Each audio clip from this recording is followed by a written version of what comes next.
faire l'Everest quand on va presque à la Tour Eiffel.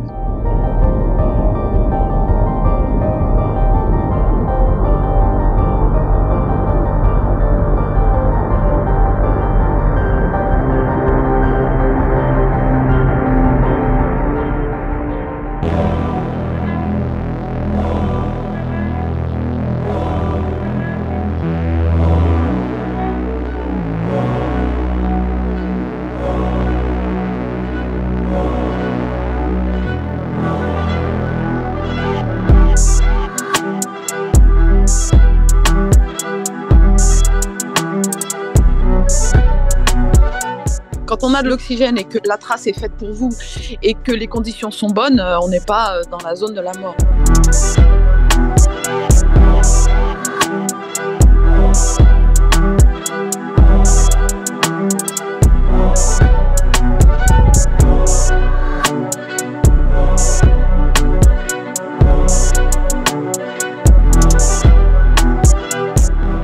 Ce qui a beaucoup perverti, on va dire, entre guillemets, ces ascensions, c'est l'utilisation de l'oxygène.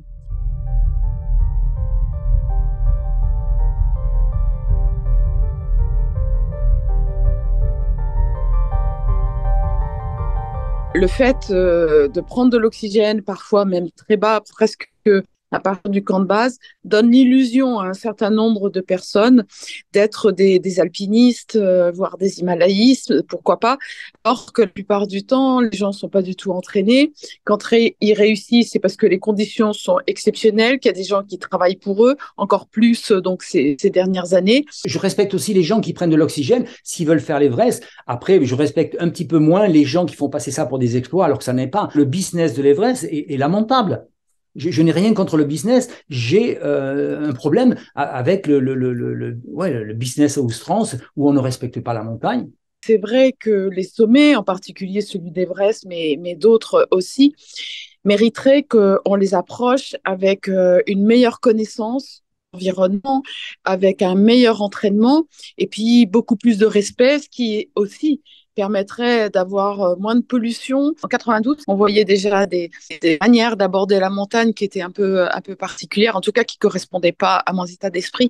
Mais jusqu'en 92, quand on partait avec une équipe, on était tous autonomes, on participait tous au fait de faire la trace, à poser les cordes fixes, à poser les échelles pour franchir les crevasses. Après, quand est venu, mais j'y ai participé, hein, donc c'est aussi que je le dis, sont venues les expéditions commerciales où l'argent est entré en jeu. À un moment donné, il y avait des gens qui pensaient qu'en fait, ils avaient acheté le sommet. On continue à encore avoir des gens qui n'ont jamais fait de montagne et qui arrivent au camp de base de l'Everest pour tenter l'Everest. Alors en général, ils ne vont pas très loin. Mais il y en a qui arrivent à passer. Il y a des agences qui ne respectent pas une certaine éthique. Il y en a beaucoup qui le respectent, hein. Je ne veux surtout pas généraliser. Il y a quand même beaucoup d'agences très sérieuses qui font les choses bien, mais il y en a beaucoup qui font du business.